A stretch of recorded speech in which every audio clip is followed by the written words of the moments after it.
आज की इस वीडियो में हम आपको एक बहुत ही खूबसूरत और अनोखी कहानी सुनाने वाले हैं, जिसे सुनकर आप भी हैरान रह जाएंगे कि किस तरह शहजादे को एक धोबी की बेटी पसंद आ जाती है। और शहजादे ने जब उससे शादी करने के लिए कहा तो धोबी की बेटी ने शहजादे के सामने शादी के लिए 4 शर्तें रखी, जिन शर्तों को सुनकर आप भी हैरान रह जाएंगे। और आखिर क्यों एक धोबी की बेटी ने शहजादे के सामने शादी के लिए शर्त रखी, यह बहुत ही इंटरेस्टिंग कहानी है। तो आप इस कहानी को आखिर तक जरूर देखें, साथ ही इस वीडियो को लाइक करके चैनल को सब्सक्राइब करें। तो चलिए शुरू करते हैं। वीडियो मुल्क के गुलशन के एक शहर में एक निहायत ही रहमदिल और इंसाफ पसंद बादशाह हुकूमत करता था, इसलिए तमाम रियाया बहुत मुतमिन थी। शेर और बकरी एक ही घाट से पानी पीते थे। इस बादशाह का सिर्फ एक ही बेटा था। वैसे जो बहुत समझदार और जिद्दी था, वह जिस बात पर अड़ जाता उस बात को मनवाकर ही दम लेता था। एक दिन शहजादा अपने साथियों के साथ शिकार के लिए घर से निकला। वहां उसे शदीद प्यास लगी तो वह इधर उधर देखने लगा। करीब ही उसे एक बस्ती उसको नजर आई तो उसने अपने घोड़े का रुख उस तरफ कर लिया। वहां जाकर उसे मालूम हुआ कि यह तो धोबियों की बस्ती है, जहां कपड़े धोए जा रहे थे। वहां के मकानों का जायजा लेते हुए शहजादे की नजर अचानक एक मकान की छत पर टिक गई। वहां एक लड़की अपने गीले बाल सुखाने में मसरूफ थी। शहजादे ने उसे देखा तो देखता ही रह गया। उसने आज तक इतनी खूबसूरत लड़की नहीं देखी थी, इतना हुस्न न देखा था। उसे ऐसा लगा कि आसमान से कोई अप्सरा उतरकर उसके सामने खड़ी है। अचानक उस लड़की की नजर जैसे ही शहजादे पर पड़ी तो वह सर पर दुपट्टा लेती हुई वहां से चली गई। शहजादे को एक धोबी की बेटी की इस हरकत पर बहुत गुस्सा आया। उसी वक्त शहजादे के साथी भी वहां आ पहुंचे और वह महल की तरफ रवाना हो गए। शहजादा वापस तो आ गया, लेकिन अपनी जिद्दी फितरत की वजह से वह आते ही औंधे मुंह लेट गया और लग गया। जिद करने की शादी करेगा तो उसी लड़की से करेगा, वरना करेगा ही नहीं। जब बादशाह तक यह बात पहुंची तो उसने शहजादे की तरफ देखा और कहने लगा, तुम्हारा दिमाग तो खराब नहीं हो गया है? अब एक धोबी की बेटी बादशाह की बहू बनेगी? तो शहजादा कहने लगा, मैं इन बातों को नहीं मानता। मैं शादी करूंगा तो इसी से करूंगा। बादशाह आज तक शहजादे की हर जिद को मानता आया था, मगर यहां मामला कुछ अलग था। बादशाह को अपनी रियासत और इज्जत का भी ख्याल था। कई दिनों तक यह बहस इसी तरह जारी रही और आखिरकार बादशाह ने बेटे के हाथों मजबूर होकर धोबी के घर पैगाम भेजा कि बादशाह उनसे बात करना चाहते हैं। वह वक्त निकालकर मेहमानों और वजीर से मशवरे लेने के लिए आए।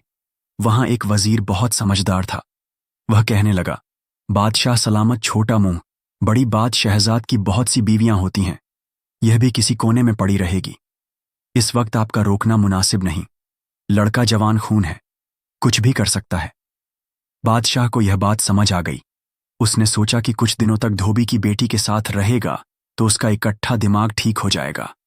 दूसरी तरफ धोबी के घर भी पैगाम पहुंचा तो धोबी और उसकी बीवी सुनकर ही कांपने लगे कि हमसे क्या गलती हो गई है, जो बादशाह ने हमें अपने दरबार में तलब किया है।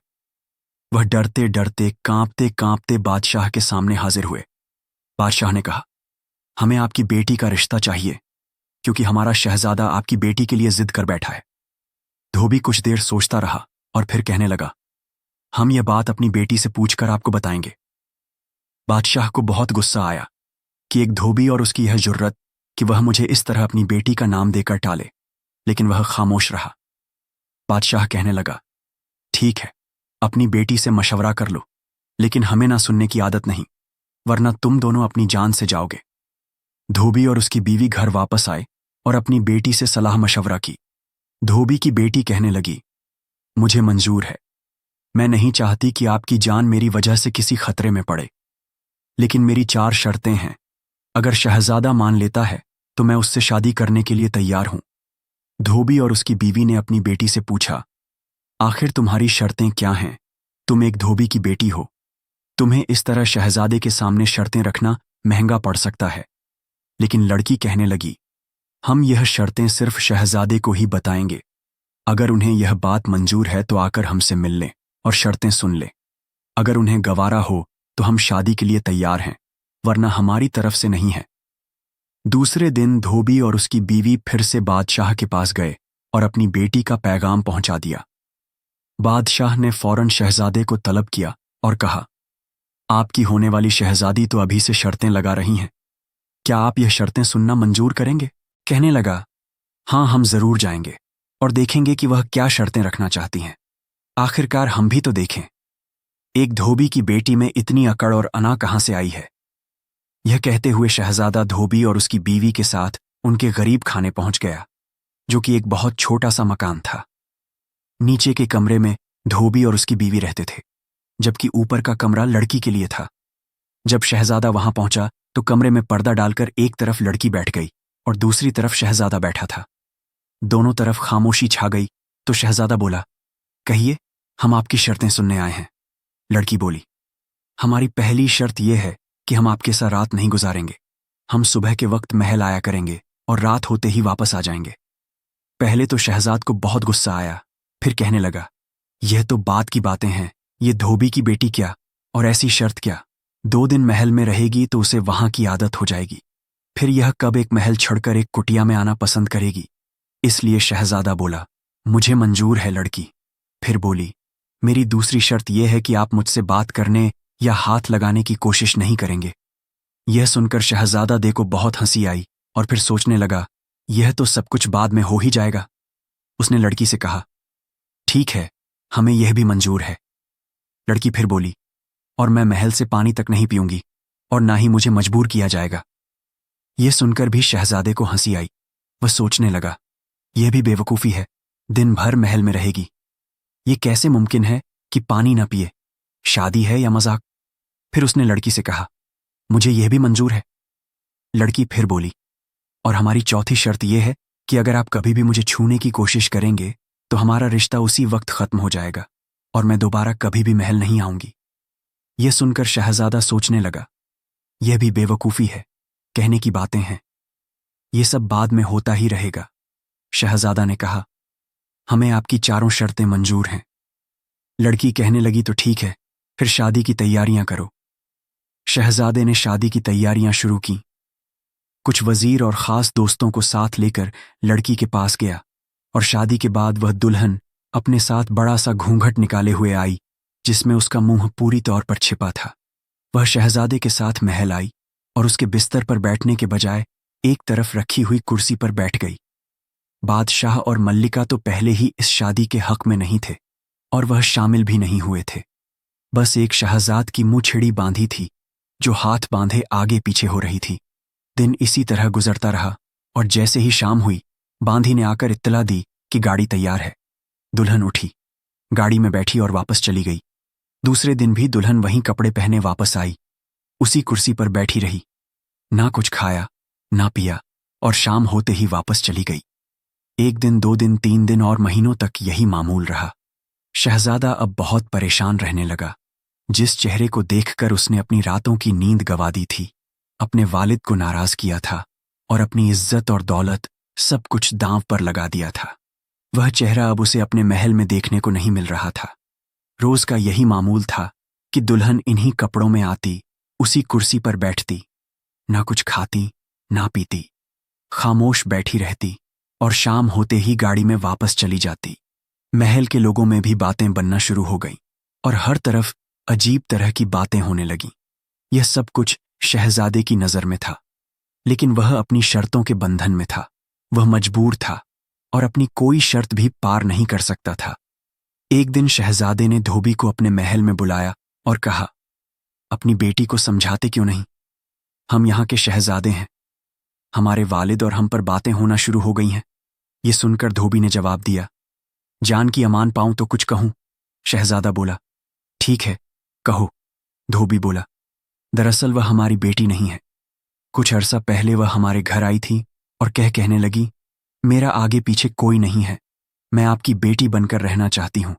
हमें वह लड़की बहुत पसंद आई थी, सादा मिजाज और बेहद हसीन थी, खूबसूरत भी कमाल की थी। हमारे यहाँ कोई औलाद नहीं थी। मेरी बीवी भी इस बात की जिद करने लगी कि यह जवान लड़की कहाँ जाएगी तो उसकी जान या इज्जत को खतरा ना हो। आखिरकार हमने सोचा कि मरना है। मरने के बाद हम अपने रब को क्या मुंह दिखाएंगे कि एक इज्जत हमारे दरवाजे पर चलकर आई थी और हम उसे पनाह न दे सके।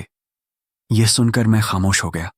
बेशक मेरे घर में कोई बेटी नहीं थी, लेकिन मैं एक बेटी और एक औरत की इज्जत करना अच्छे से जानता था। लड़की ने कहा, मुझे ऊपर का कमरा दे दीजिए और किसी से भी इस बात का जिक्र नहीं करना। मेरी बीवी मान गई। ऊपर का कमरा वैसे ही खाली था। बाज वक्त बारिश के मौसम में हम वहां कपड़े सुखाने के लिए डाल देते थे। वह कमरा इस लड़की के लिए खाली, और कुछ दिन बाद उसकी एक मुलाजिम भी उसके साथ आकर रहने लगी। इससे ज्यादा हम कुछ नहीं जानते थे कि वह क्या खाती है, क्या पहनती है, कहाँ आती है या कहाँ जाती है। मैं और मेरी बीवी इस बात से बिल्कुल बेखबर हैं। हाँ, कभी कभी यह होता कि वह मेरी बीवी के पास आकर बैठ जाती और मेरी बीवी की बातें बड़ी तवज्जो से सुनती। मेरी बीवी भी उसे बेटियों की तरह प्यार करती है। इस पर हमारा कोई जोर नहीं था। हमने जो उसने कहा वही किया, जो आपने पैगाम दिए हमने वह इस तक पहुंचाए। इससे ज्यादा हम कुछ नहीं जानते। मेरी बीवी और मुझे माफ कर दें। यह कहकर धोबी वहां से चला गया। लेकिन शहजादा अजीबो परेशानी में मुब्तला हो गया था। उसे समझ नहीं आ रहा था कि आखिर यह माजरा क्या है। अब उसके सामने एक नया राज खुल चुका था। वह बहुत मायूस हो गया था, क्योंकि जिस लड़की को वह जानता तक नहीं था, जिसे वह अब तक धोबी की बेटी समझ रहा था, लेकिन यह मुआला उसके बिल्कुल अलग निकला। शहजादे का अपने दोस्तों के साथ उठना बैठना, तफरीह करना, शिकार पर जाना, सब कुछ खत्म हो चुका था। जिस चेहरे से उसे मोहब्बत थी, वह अब उसके करीब होते हुए भी उसके साथ नहीं था। यही बात शहजादे की जिद्द का हिस्सा बन गई और वह दिन बदन खुद को मलामत करता रहता। उसने मुकम्मल तौर पर अपने आप को एक कमरे में बंद कर लिया था। कुछ दिन यही मामूल रहा। लड़की रोज दुल्हन के लिबास में आकर उसी कुर्सी पर बैठती, कुछ खाती न कुछ पीती, और शाम होते ही वापस चली जाती।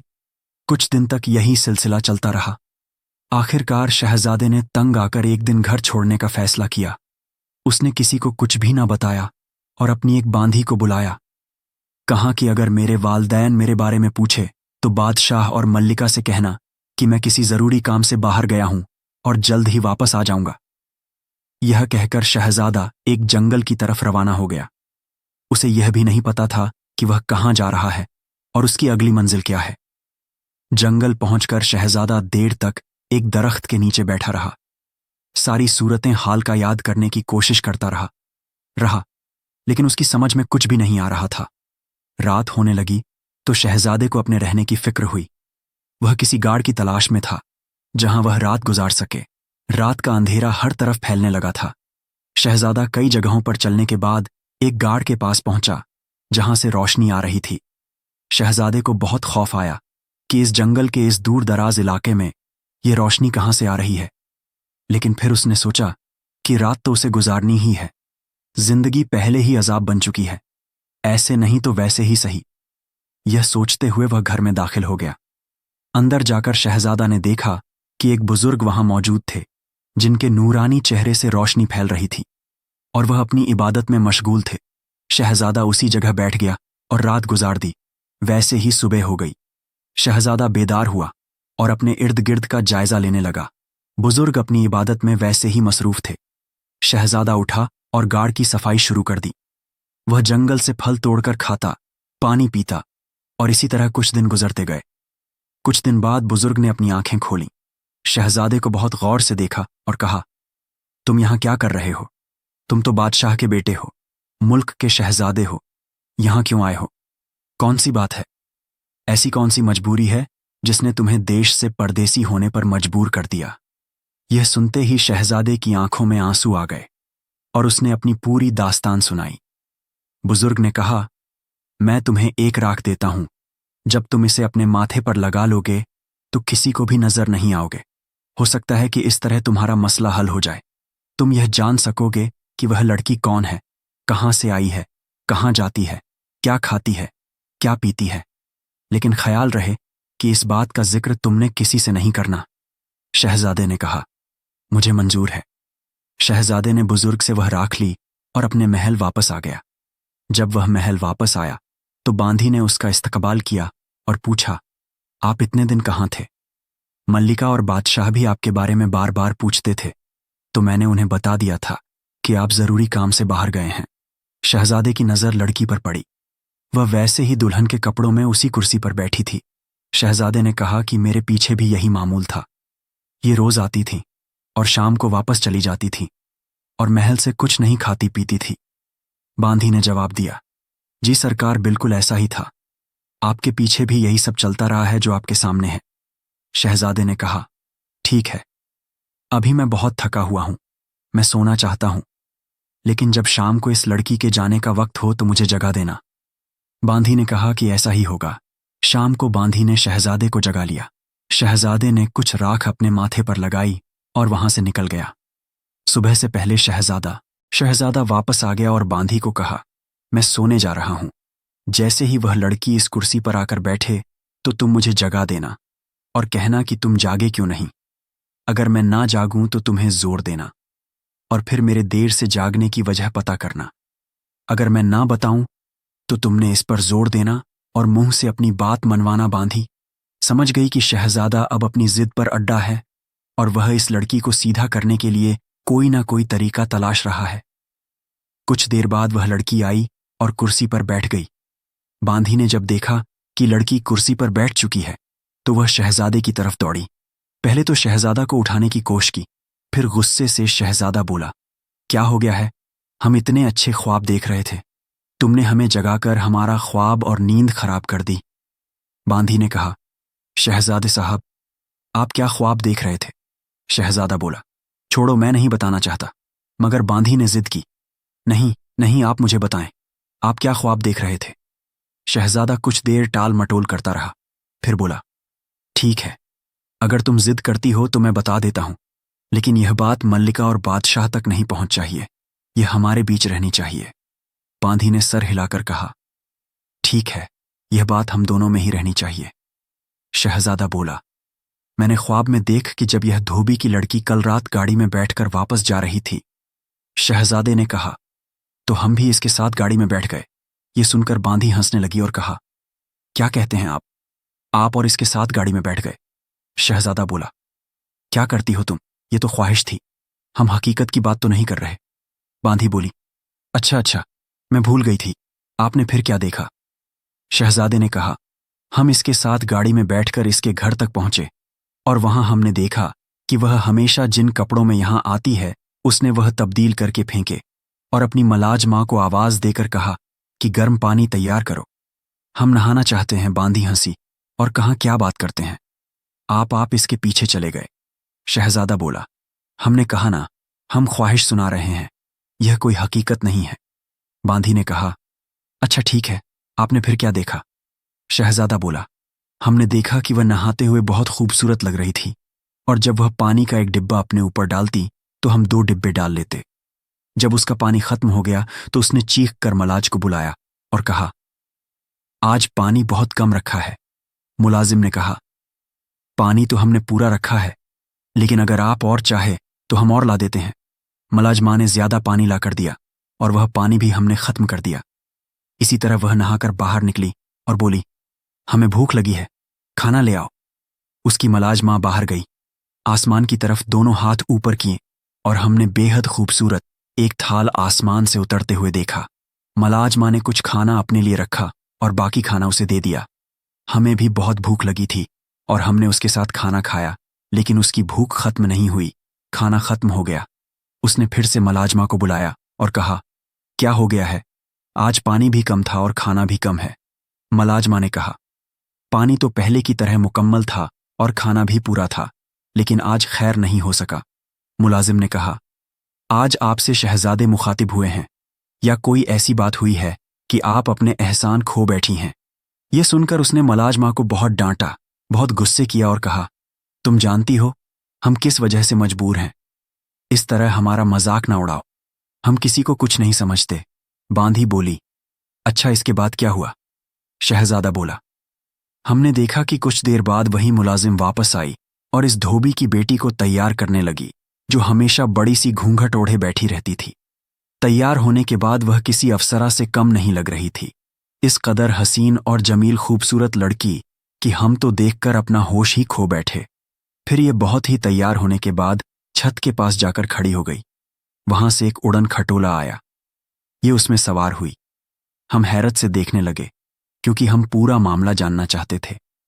हमने भी इस उड़न खटोले को पकड़ लिया। उड़न खटोला सितारों के बीच से होता हुआ एक जहां में जा रुका, जहां पर बेहद खूबसूरत परियां थीं, शहजाद थे। वहां की दुनिया ही अलग थी। वहां पहुंचकर हमने देखा कि एक बड़ा सा बाजार सजा हुआ था और एक बहुत हसीन जमील मर्द वहां के तख्त पर बैठा था। उसके सामने हर परी बारी बारी आकर नाच दिखा रही थी और अपने इनाम वसूल कर रही थी। उसके वहां पहुंचते ही सब परियों ने उसे झुककर सलाम किया, जैसे यह उनकी शहजादी हो या उनकी मल्लिका हो। उसे देखकर वहां पर बैठे एक शख्स की आंखों में चमक आ गई और वह कहने लगा, अब तुम्हारी बारी है, तुम टाइम पर ही पहुंची हो। फिर उसने भी नाच शुरू कर दिया। उसे नाचता देखकर उस शख्स की आंखों में चमक आ गई थी। उसने बहुत और वह कहने लगा, अब तुम्हारी बारी है, तुम टाइम पर ही पहुंची हो। फिर उसने भी नाच शुरू कर दिया। उसे नाचता देखकर उस शख्स की आंखों में चमक आ गई थी। उसने बहुत कीमती अंगूठी अपने हाथ से निकाली और उसे थमा दी। यह नाचने में इतनी मसरूफ थी। शहजादे ने कहा कि उसने वह अंगूठी ढोली की तरफ फेंक दी। ढोली ने वह अंगूठी उठाकर अपने पास संभाल कर रखी। मैं भी वहीं पर मौजूद था, लेकिन मैं किसी को नजर नहीं आ रहा था। वह अंगूठी मैंने ढोली से निकाल ली और अपने पास रख ली। कुछ देर यह आराम करती रही और फिर उस आदमी के कहने पर इसने दोबारा से नाचना शुरू किया। इस बार भी वह आदमी बहुत खुश हुआ था और उसने एक कीमती और रेशमी रूमाल उसकी तरफ फेंका। उसने वह रूमाल उठाया, सबको दिखाया और फिर से ढोली की तरफ फेंक दिया। वह रूमाल भी उठाकर मैंने अपने पास रख लिया। बांधी बहुत गौर से ये सब कुछ सुन रही थी और पास बैठी लड़की का घूंघट कुछ सरकना शुरू हो गया था। शहजादे ने नजरें चुराकर लड़की की तरफ देखा। उसका घूंघट जरा जरा सरकना शुरू हो गया था, लेकिन शहजादा और बांधी ने यह जाहिर किया कि वे उसकी मौजूदगी से बेखबर हैं और अपनी बातों में मसरूफ हैं।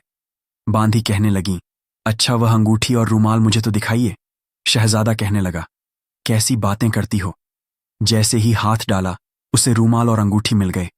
बांधी कहने लगी, कहीं वह रूमाल और अंगूठी यह तो नहीं।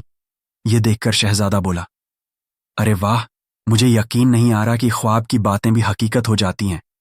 यही तो थी वह अंगूठी, यही तो था वह रूमाल। अब लड़की पूरी तरह इन दोनों की तरफ घूम गई थी और बहुत ही दिलचस्पी से उनका किस्सा सुन रही थी। बांधी बोली, अच्छा फिर क्या हुआ, आप वापस कैसे आए। शहजादा बोला, अरे ये तो ख्वाब था, बस फिर तुमने मुझे जगा दिया। लेकिन बांधी बोली, ऐसा कैसे हो सकता है, अधूरा ख्वाब कैसे देख सकते हैं आप मुझे बताइए ना, फिर क्या हुआ। बहुत देर जिद्द करने के बाद शहजादे ने फिर से कहना शुरू किया। कुछ देर आराम के बाद फिर से एक जश्न का समा बांध गया। बहुत सी परियों के नाच के बाद फिर से उसकी बारी आई। यह फिर से ढोल की आवाज पर नाचने लगी और वह शख्स फिर से बहुत खुश हुआ। ढोल की आवाज पर यह इस तरह से नाची कि इसकी मिसाल देना मुश्किल है। उसका नाच देखकर वह आदमी फिर से अपनी कुर्सी से उठकर अपने गले से एक माला उतारकर उसकी तरफ फेंक दी। वह माला भी उसने उस ढोली की तरफ फेंक दी और उसके वापस आने का वक्त हो चुका था। शहजादे ने कहा, उसने सोचा होगा कि कल यह चीजें आकर वापस ले लूंगी। फिर वह दोबारा से उसी उड़न खटोले में बैठकर उसी धोबी की छत पर आकर उतर गई। मैं भी इसके साथ साथ था और फिर मेरी आंख खुल गई। बांधीने ने यह सुना तो कहने लगी, वह माला भी हमें दिखाइए। लेकिन शहजादा बोला, अब क्या करती हो, एक बात सही साबित हो गई है तो इसका मतलब यह नहीं कि अब सब कुछ ही मेरे पास से मिलेगा। बांधी को पहले ही सब कुछ सिखा दिया गया था। वह ना मानी और शहजादे की जेब में हाथ डालकर वह माला भी वहां से निकाल ली। अब लड़की पूरी की पूरी इन दोनों की तरफ मुतजैस का घूंघट उतर चुका था और अब वह पहले की तरह शहजादे की तरफ देख रही थी।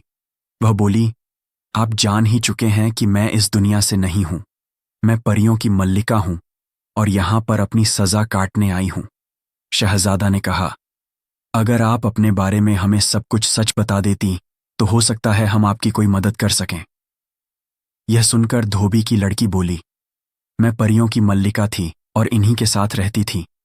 वहां के बादशाह को हमारा नाच बहुत पसंद था। वह हर रोज हमारा नाच देखने के बाद ही अपनी ख्वाबगाह में जाया करते थे। एक रात हमारी तबीयत शदीद खराब थी, लेकिन बादशाह ने मामूल के मुताबिक हमारी तरफ पैगाम भेजा कि हमारे नाच का वक्त हो चुका है। यह सुनकर हमने मुलाजिम से कहा कि अभी हम बेहद थक चुके हैं हमारी तबीयत बहुत खराब है।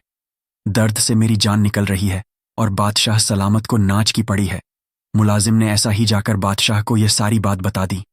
वहां के बादशाह को बेहद गुस्सा आया और उसने मुझे अपने पास बुलाकर मुझे बद्दुआ दी कि तुम्हें 1 साल के लिए जमीन पर फेंक दिया जाता आता है। तुम भूल गई हो कि यहाँ की कोई भी परी या उनकी मल्लिका हमें ना नहीं कर सकती। तुमने ना की है, यहाँ के उसूल को तोड़ा है, उसकी सजा तुम्हें मिलेगी। अब तुम्हारी सजा यह है कि 1 साल के लिए तुम जमीन पर आम इंसानों की तरह एक औरत की शक्ल में रहोगी।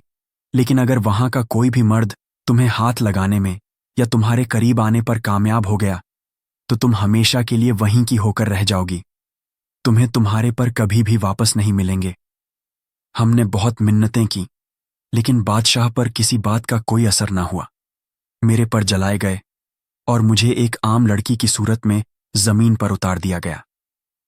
इसके बाद की कहानी तो आप जानते ही हैं। मैं एक धोबी के घर रहने लगी। धोबी बहुत ही नेक था।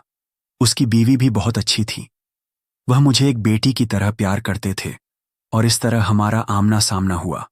आप मुझे पसंद कर बैठे और सच बात तो ये है कि मैं भी आपको पसंद करती हूं। अब मैं वापस नहीं जाना चाहती, बल्कि बाकी उम्र आपके साथ गुजारना चाहती हूं। शहजादा ये बातें सुनकर बहुत खुश हुआ। बांधी की खुशी का तो कोई ठिकाना ही ना रहा था। जल्द ही ये खबर बादशाह और मल्लिका तक भी पहुंच गई कि उनकी बहू कोई आम लड़की नहीं, बल्कि परिस्तान की अप्सरा है। चंद ही दिनों में बहुत ही धूमधाम से शहजादा और इस अप्सरा की शादी कर दी गई और इस तरह सब अपनी जिंदगी हंसी खुशी गुजरने लगे। तो प्यारे दोस्तों, यह थी हमारी आज की कहानी। उम्मीद है आपको यह कहानी पसंद आई होगी। अगर आपको यह कहानी पसंद आई हो तो इस वीडियो को लाइक करें। साथ ही हमें कमेंट करके ज़रूर बताएं कि किस किस दोस्त ने हमारी इस वीडियो को मुकम्मल देखा। नए आने वाले लोग चैनल को सब्सक्राइब ज़रूर कर लें। साथ ही बेल बटन को ऑन कर लें ताकि हर वीडियो का नोटिफिकेशन आपको टाइम पर मिलता रहे। मिलते हैं किसी नई वीडियो में। शुक्रिया। अल्लाह हाफिज़।